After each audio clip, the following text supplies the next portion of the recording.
할렐루야. 오늘 예배하는 우리 목양교회 성도님들에게 하나님께서 크고 놀라운 은혜로 함께 하시기를 원합니다. 오늘은 마태복음 5장 21절에서 26절 재판관에 가기 전에 급히 사화하라 하는 제목을 가지고 말씀을 전가하겠습니다. 지난주에 우리가 보았던 예수님의 말씀을 다시 한번 떠올려 보면 내가 율법과 선지자를 폐하러 왔다고 생각하지만 난 그것을 완전케 하기 위해 왔다. 그런 말씀을 하셨습니다. 세상이 끝날 때까지 율법은 1.1획도 없어지지 않을 것이라고 말씀했습니다. 또 너희 의가 서기관이나 바리새인보다 낫지 못하면 결단코 천국에 들어가지 못하리라 했습니다. 이것은 예수님께서 구약의 말씀을 수호하고 나아가서 구약의 핵심인 이 의에 대해서 중요하게 가르치고 계신다는 것을 보여주고 있습니다. 예수님의 제자라고 하면 이제 율법은 더 이상 지킬 일이 없지 않느냐 그렇게 생각할 수 있지만 예수님은 내 가르침이 이 율법의 연장선 안에 있다. 나는 그것을 완전히 이루어야 할 사명을 가지고 왔다. 그렇게 말씀하셨고 제자들은 이제 삶 속에서 이 의로 대표되는 하나님 말씀을 행해야 한다. 이걸 가르쳐 주셨습니다. 이제 오늘 말씀을 보면 이 예수님 말씀대로 이 구약의 말씀 의를 행하는데 어떻게 구체적으로 행할 수 있는가 실제 사례를 가지고 보여주고 있습니다. 오늘 말씀을 통해서 하나님의 뜻을 함께 새겨보고 우리 삶 속에서 행할 수 있는 여러분 모두가 되기를 바랍니다.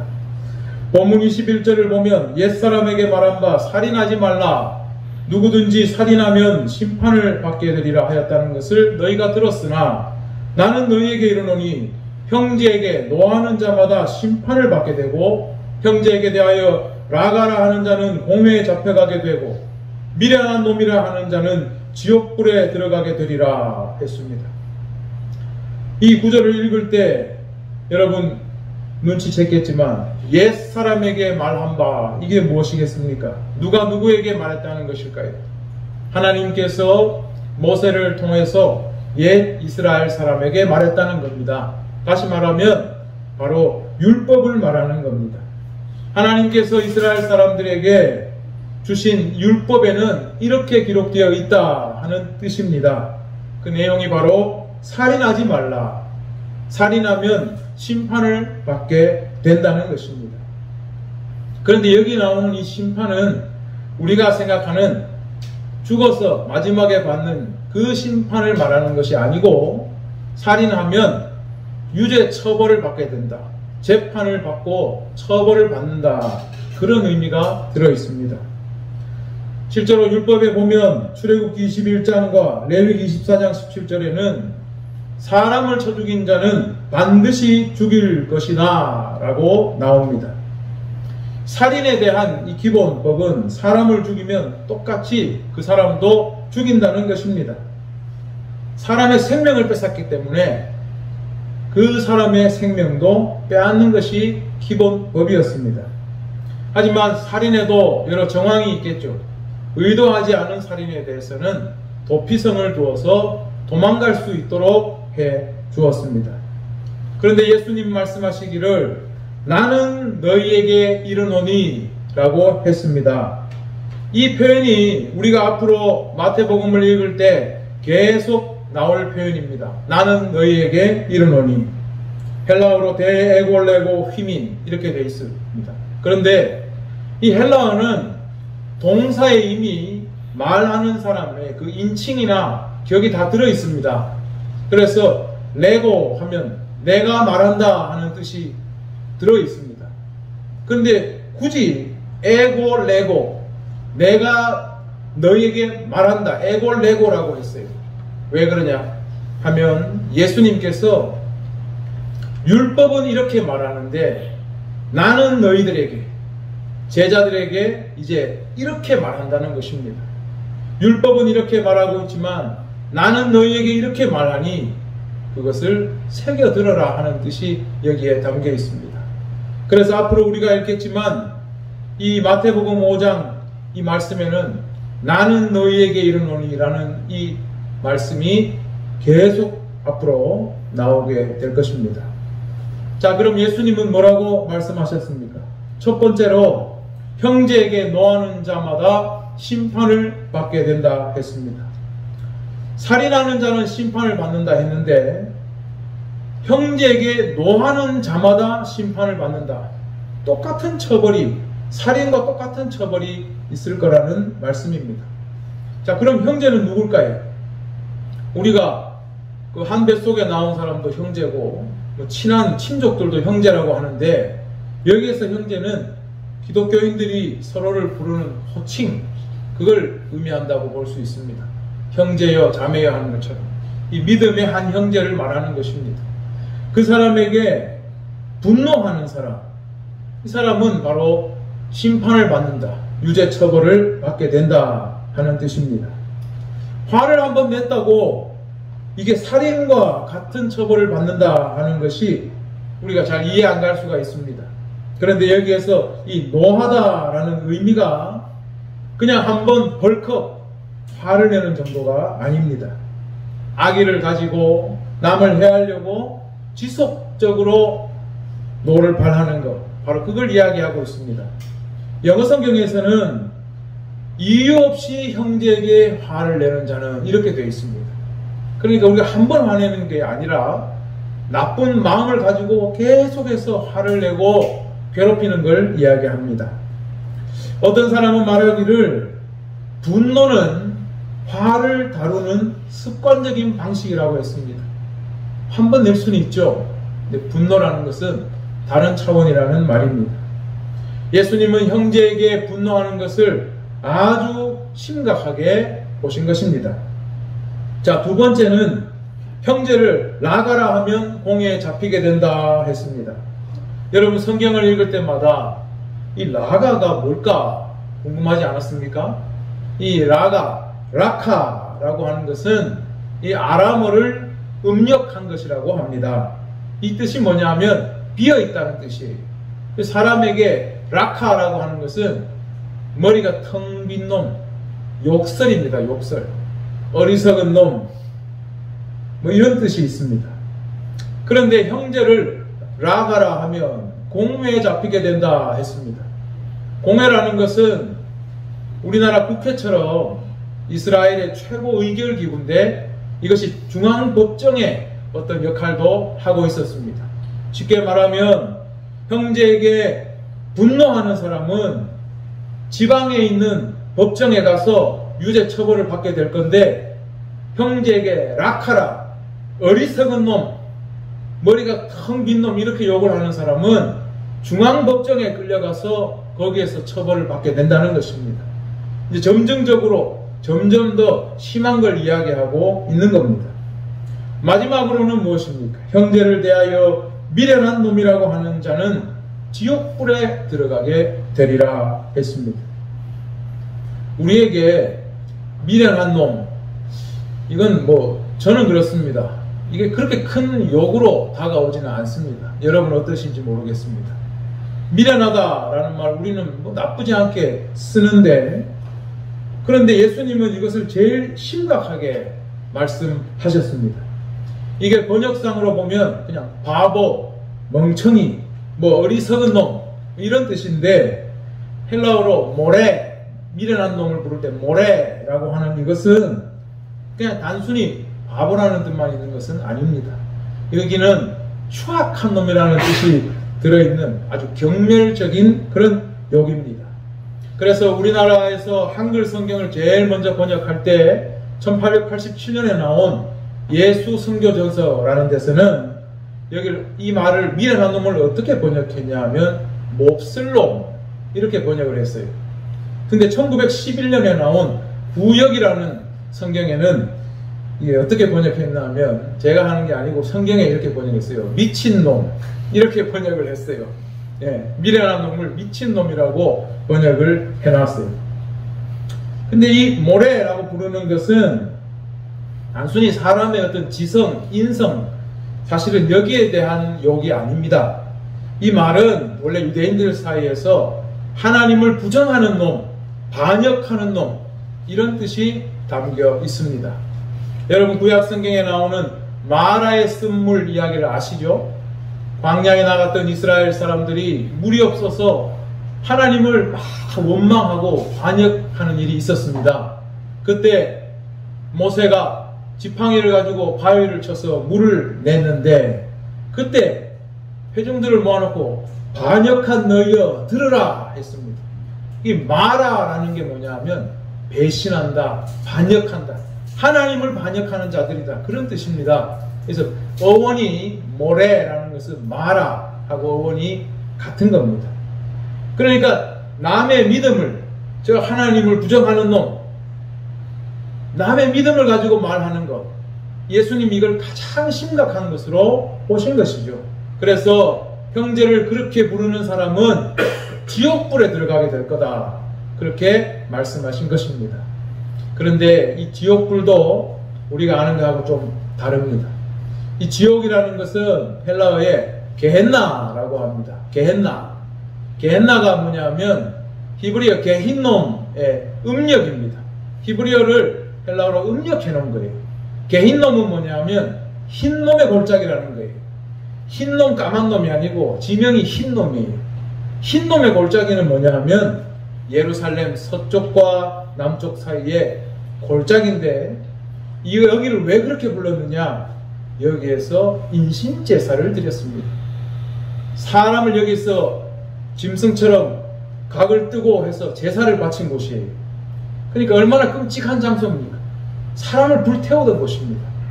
그리고 죽은 사람들이 거기다가 갖다 버리고 온갖 쓰레기를 버리고 하니까 이 골짜기는 항상 시체가 있고 불이 타고 있는 무서운 곳이에요.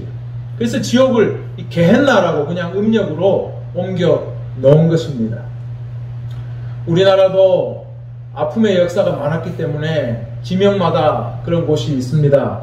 제가 자료를 좀 찾아보니까 대전에 골령골이라는 곳이 있어요. 그런데 이곳이 아주 참 끔찍한 곳이더라고요. 오늘 6.25인데 6.25 73주년인가 그런데 6.25가 터지자 교도소에 있던 정치범들을 꺼내고 그 다음에 뭐 이북에 동조했다 하는 사람들 꺼내서 전부 몰살시킨 곳이 바로 이 골령골이에요. 7,000명을 죽였어요. 그래서 이 골짜기에는 파면 전부 사람 뼈만 나오는 거예요. 이 골짜기 전체가 사람을 학살한 곳이 골령골이라는 곳이. 이런 게 지옥 아니겠습니까?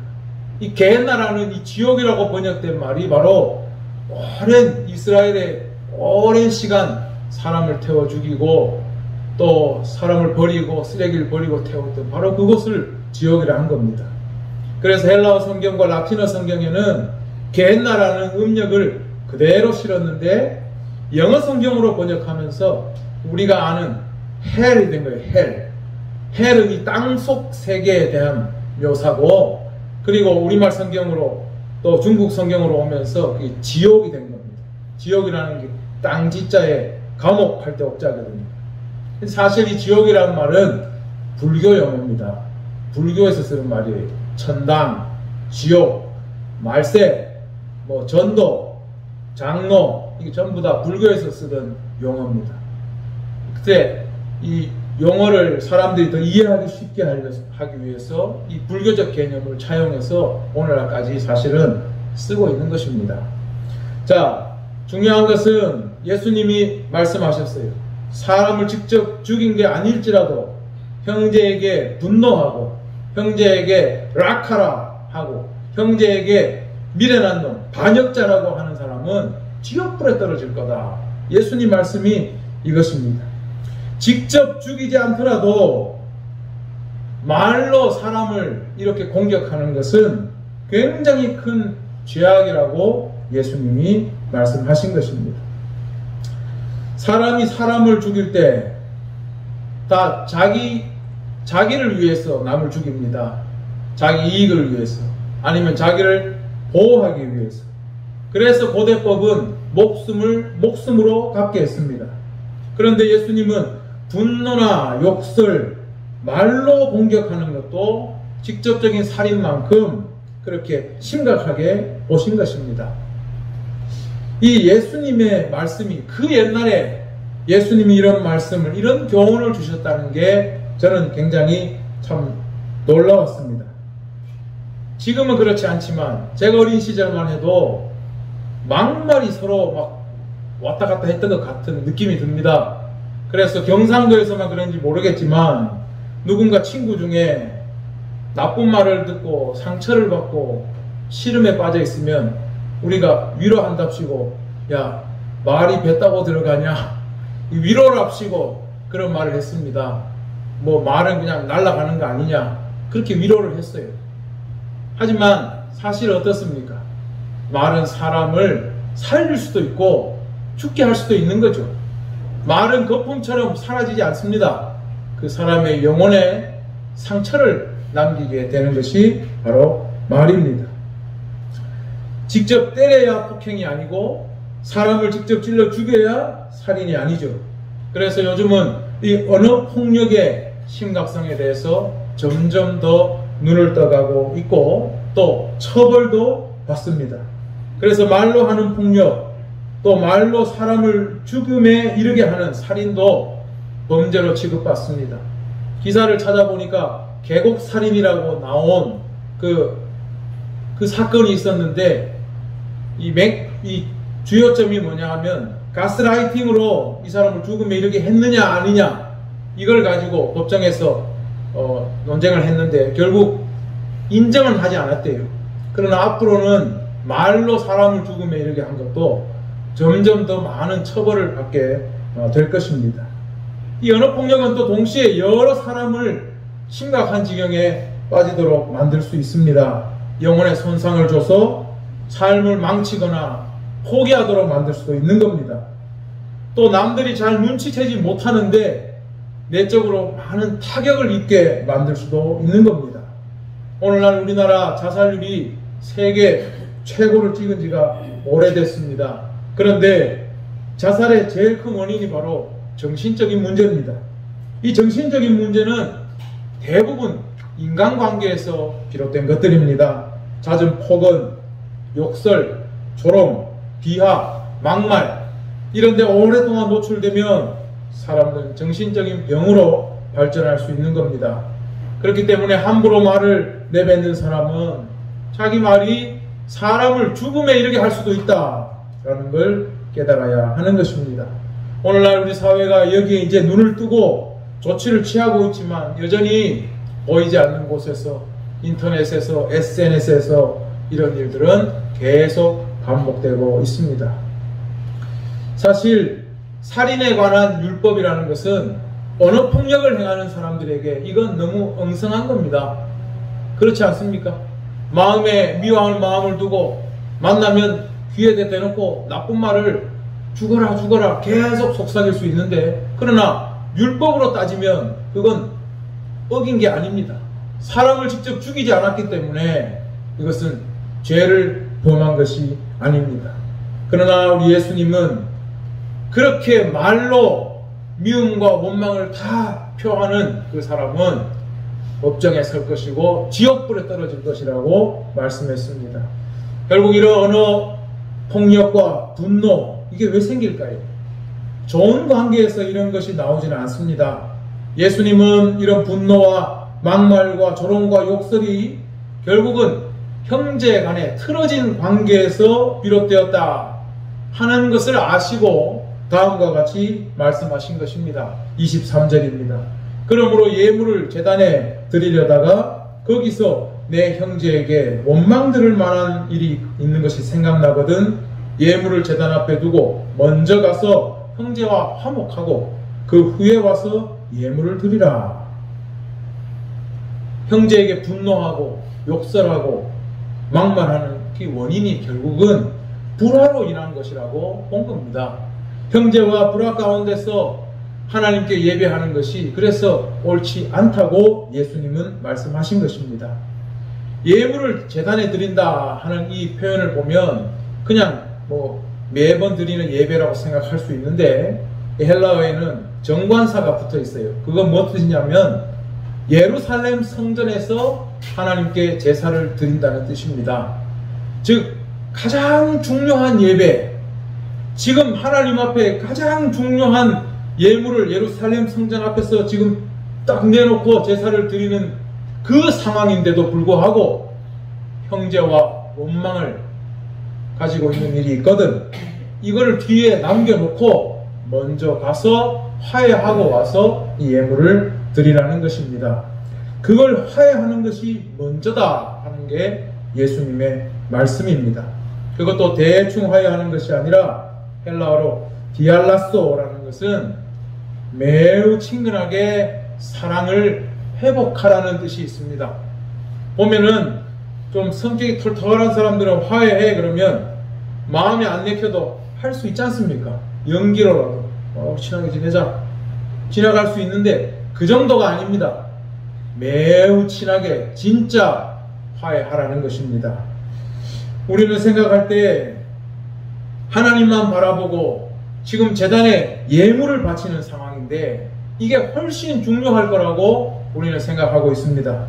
예배의 우선순위는 어떤 것과도 비견될 수 없다고 우리는 다 신앙생활하면서 배웠습니다.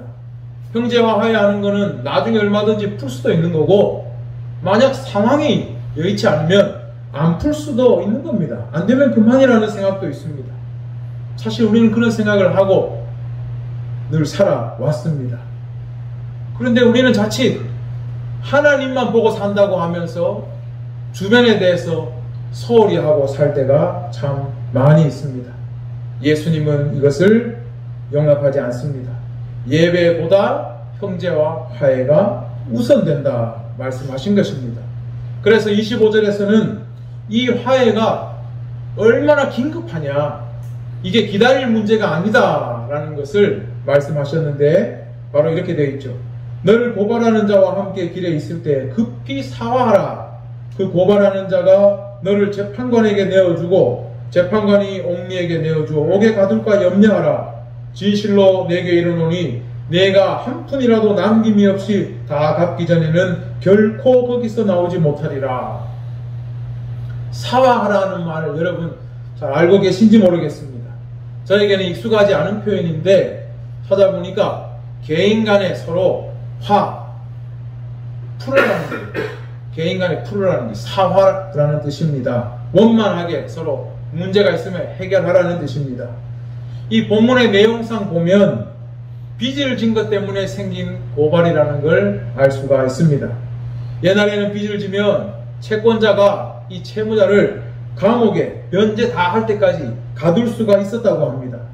그러니까 재판관에게 이 채무자를 이제 끌고 가는 중입니다. 예수님 말씀은 끌고 재판관 앞에 가기 전에 이 채무자하고 문제를 풀으라는 겁니다. 이미 재판관 앞에 가버리면 재판관은 너를 옥리에게 넘겨서 바로 감옥에 가둬버릴 텐데 그때는 한 푼, 성경에 고드란트라고 되어 있는 제일 작은 돈의 단위, 이것까지도 싹 다 갚기 전에는 너는 못 나온다, 그 뜻입니다. 한 번 잡혀 들어가 버리면 넌 절대로 감옥에서 나올 수 없으니 그 전에 먼저 풀 거를 다 풀어라, 그런 뜻으로 예수님이 말씀하신 것입니다. 자, 그런데 이 말씀은 예수님께서 또 비유적으로도 해석이 가능하도록 말씀하신 겁니다. 우리가 살아가는 동안 누군가와 불화가 있고 원망이 있고 갈등이 있을 수 있습니다. 그런데 이걸 쌓아놓고 털지 않고 갈 것이 아니라 우리가 죽기 전에 이걸 다 털고 가라 하는 그런 뜻이 여기에 들어 있습니다. 너희가 재판관 앞에 가기 전에, 즉 주님의 심판대 앞에 서기 전에, 그 전에 다 털어라, 사화하라, 다 털어야 된다라는 것을 비유적으로 보여주는 말씀입니다. 자, 오늘 예수님 말씀은 처음에는 이 분노하고 형제에게 욕설하는 것이 살인만큼, 살인보다 더 심하게 나쁘다 하는 말씀으로 시작해서 뒤에는 형제와 불화가 있다면 빨리 화해해라, 예배보다 더 중요하다, 지금 죽기 전에 긴급하게 화해해라 하는 말씀으로 끝맺었습니다. 결국 핵심은 뭐냐? 예수님의 제자라면 살인을 저지르지 않는 걸 기준으로 삼지 말고 나쁜 일이 있으면 그걸 털고 가는 것, 화해하는 것을 삶의 기준으로 삼아야 한다 하는 뜻입니다. 우리가 지난주에 보았던 대로 너희 의가 서기관이나 바리새인보다 낫지 않으면 결코 천국에 들어가지 못한다 예수님 말씀했는데, 서기관과 바리새인보다 나은 의라는 게 대체 뭘까? 오늘 바로 그 예시로 예수님이 보여주신 것입니다. 율법을 숭상하는 서기관이나 바리새인들에게 있어 의의 기준은 뭐겠습니까? 율법을 지키는 것이죠. 살인하지 마라. 살인 안 하면 율법을 지킨 겁니다. 그러면 그들은 의로운 겁니다. 마음에 사람을 미워하는 마음이 있고 욕설을 하고 조롱을 하더라도 살인하지 말라 하는 것은 지켰기 때문에 이 사람들은 의로운 것입니다. 그런데 예수님은 말씀하신 것이죠. 살인하지 말라. 그거 지켰다고 의로운 게 아니라는 거죠. 마음에 미움을 가지고 분노와 원망을 가지고 형제에게 욕설을 하고 미련한 놈이라고 하는 것은, 그것은 아주 잘못된 것이다. 예수님 말씀은 의의 기준을 이제는 높여놓으신 것입니다.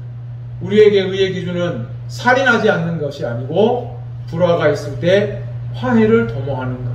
이게 이제 예수 믿는 사람들에게 주어진 의의 기준이 된 것입니다.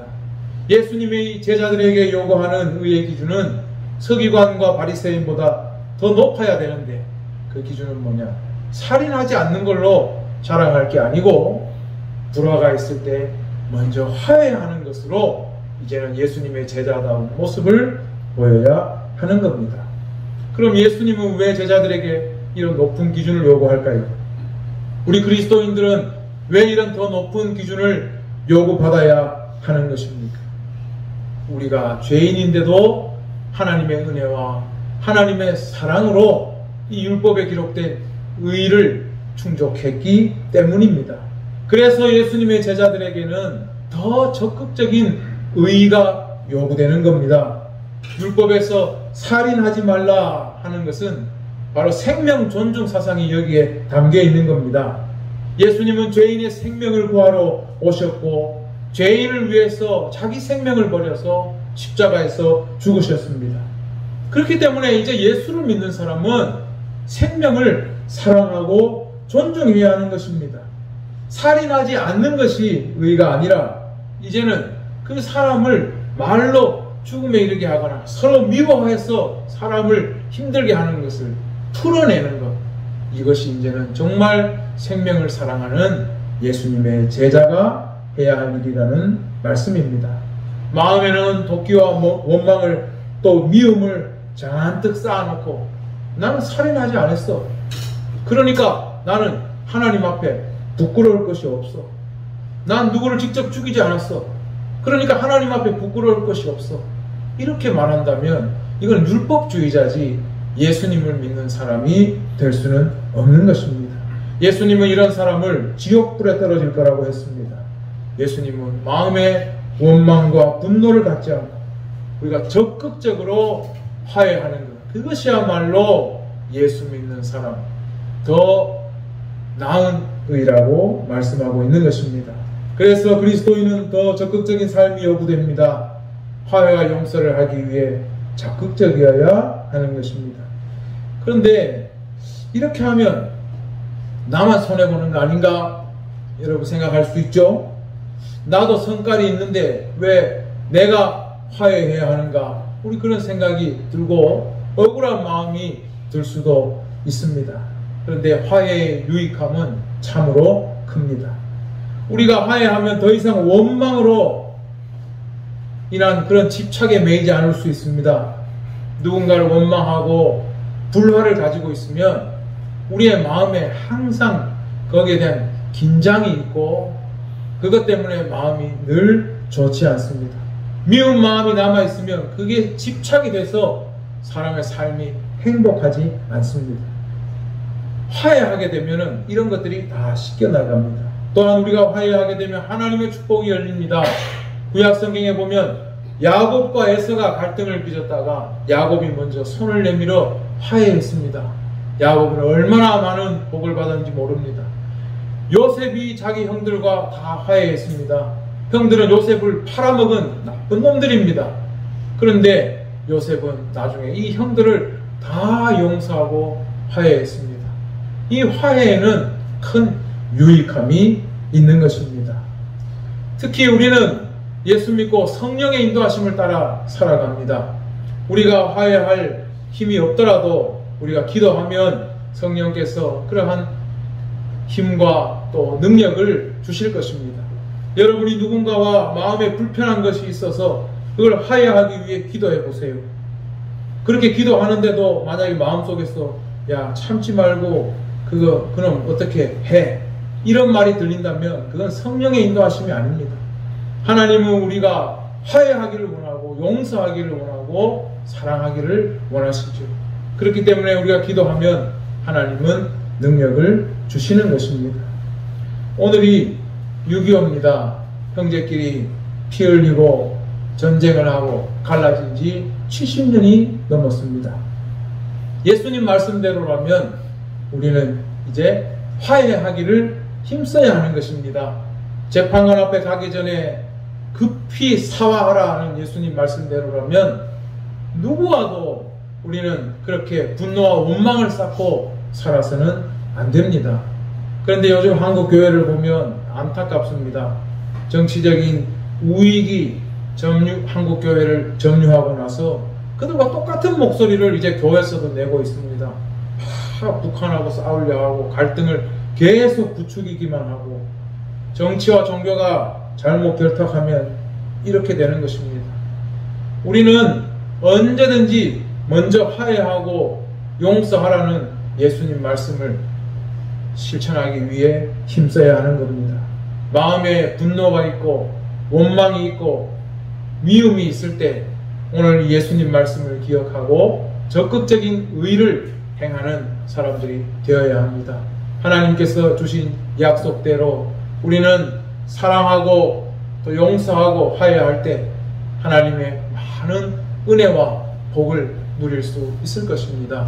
여러분 마음에 하나님께서 이런 화해의 마음을 주시고 그래서 이 땅 가운데서 평안을 누리고 살아가며 또 하나님 나라의 영광을 모두 누리게 되는 우리 목양교회 성도님들이 다 될 수 있기를 주님의 이름으로 축원합니다. 기도하겠습니다.